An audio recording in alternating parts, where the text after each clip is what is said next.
Hello everyone and welcome to Make Your Mind. This is the latest Subnautica sculpture showcase. And I have to admit, this is a big one. Not quite as big as the Gargantuan Leviathan, but I have to say, when it comes to the realm of the planet 4546b, this is one of the most important creatures of the entire game.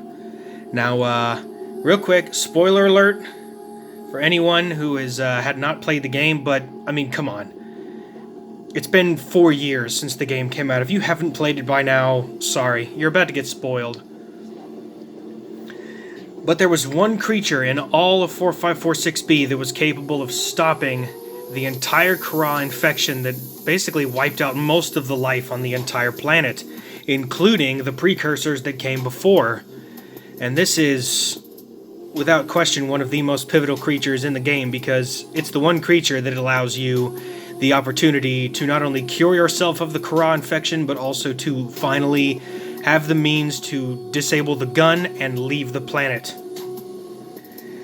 And just like I did with my Sea Dragon Leviathan video, which if you want to see that video, I'm going to post a card right up here. That's for the Sea Dragon. Sea Dragon Leviathan, that thing's amazing. But here is just one of the tentacles of this creature. As you can see, I got the toothpick in here. That's how it's going to keep it in. It has this, as you can see, this is a mix of, you can see it's a mix of, it's like an iridescent dark brown and green with the light blue, and then the tentacle actually has a little bit of blue mixed in it.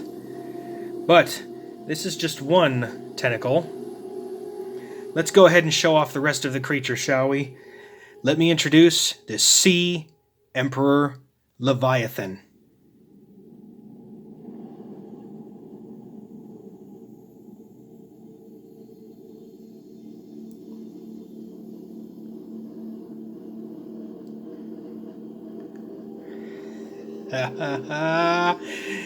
Here it is. The Sea Emperor in all of her glory. The largest creature in the original game of 4546b, or the original game of Subnautica.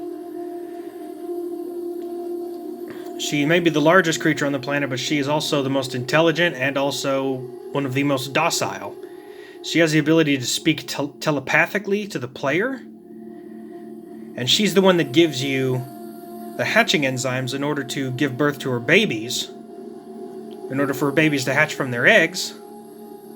Let me go ahead and we'll curl the tentacles out of the way real quick and get her in the shot. There she is. And she's the one responsible, her children are responsible for spreading the enzyme 42 across the entire planet, getting rid of the Kharaa infection, hopefully once and for all. But with below zero, we'll see if that changes.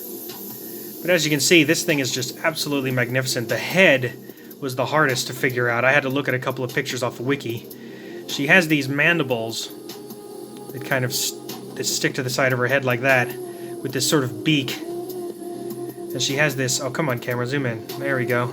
She has this almost hammerhead appearance, with these protrusions, almost like horns that come out of either side, and then these other horns down here. Now the funny thing about the Sea Emperor is that underneath of her body, she has this armor plating, of course, but she has one single bioluminescent blue dot right on her neck. I guess it would be the jewel of the ocean, I guess. The jewel of 4546b, but she has this gorgeous pattern. I replicated that. It goes all the way down her body with the armor plating right here. And then I got each one of her tentacles. Let's go ahead and put her down gently.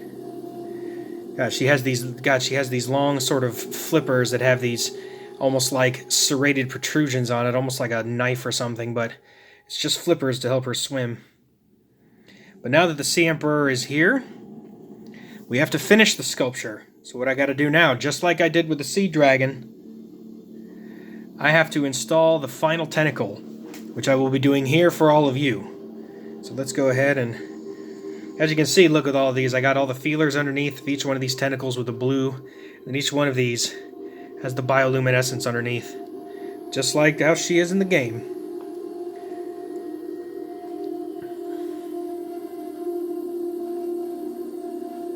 I've got some of these dots are coming off.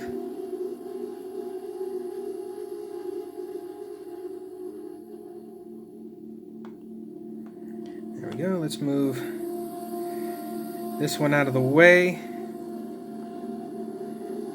Put this back. If you recognize this music, this is actually the music that was originally played in the game. And this was actually the same music that played when Jacksepticeye finally met the Ghost Leviathan the first time, which, FYI, that's going to become a future showcase too. So go ahead and leave a like down below, and remember to subscribe and hit the bell for notifications so you don't miss that upcoming showcase. That one's going to be huge. But now let's go ahead and install the 7th tentacle.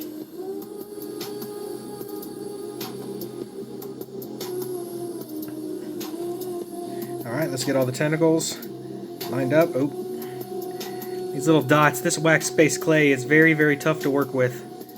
So you've got to kind of be patient with it. Man, this thing is cool.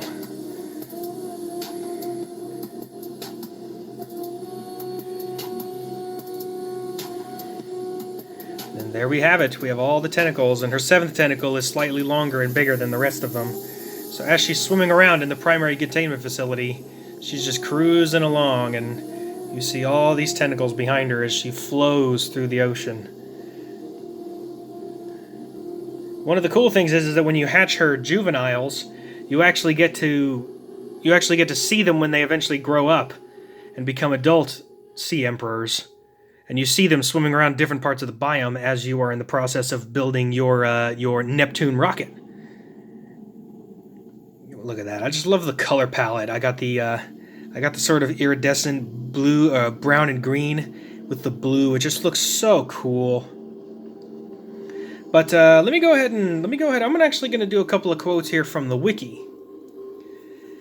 Let's see. The captive Sea Emperor Leviathan is the last remaining adult of its species and is parent to at least 7 eggs, as it is in the game. The 5 eggs which still remain must be hatched at some point in the story, and those become the 5 juveniles that you end up seeing later on in the game. The creature is approximately 2,600 years old. Essentially, she was remaining alive so that eventually her eggs would get the correct enzymes in order to hatch when the time was right, which is all thanks to the player. Almost all the Sea Emperor Leviathans died when the Kharaa bacterium was released, and it killed off their food source, which was many of the smaller microorganisms, leaving only 1 captive adult and the eggs that it was discovered with. As the only source of enzyme 42 on planet 4546b, the Sea Emperor Leviathan and its children are the keys to curing the Kharaa bacterium. Indeed, I said that before. Here, let me sweep her tentacles back around. And there she is, the Sea Emperor Leviathan.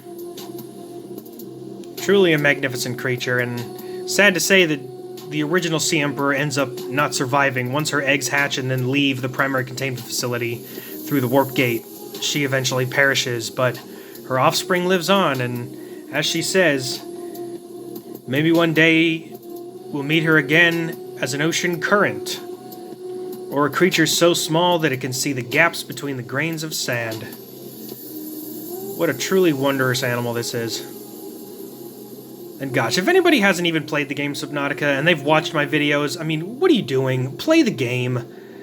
I'm more than likely going to end up doing a Let's Play on this channel, but I'm going to need to figure out how to do that first, because I'm primarily a clay channel, but who knows? I could do some like short clip reaction videos, but I've played a lot of the game, and I'm a major fan of it, so that's more than one of the reasons why I haven't necessarily played it on the channel, but it's all good. Alright, if you enjoyed this is the end of the video. Thank you so much for watching all the way up to this point, and remember to like and subscribe. I got many more of these coming, including the Ghost Leviathan. That's going to be one of the other big ones up. But that'll be coming up after the Gargantuan Leviathan final part, part 3, comes into focus. So stay tuned for those. And once again, thank you for watching, and I will see you on the next one.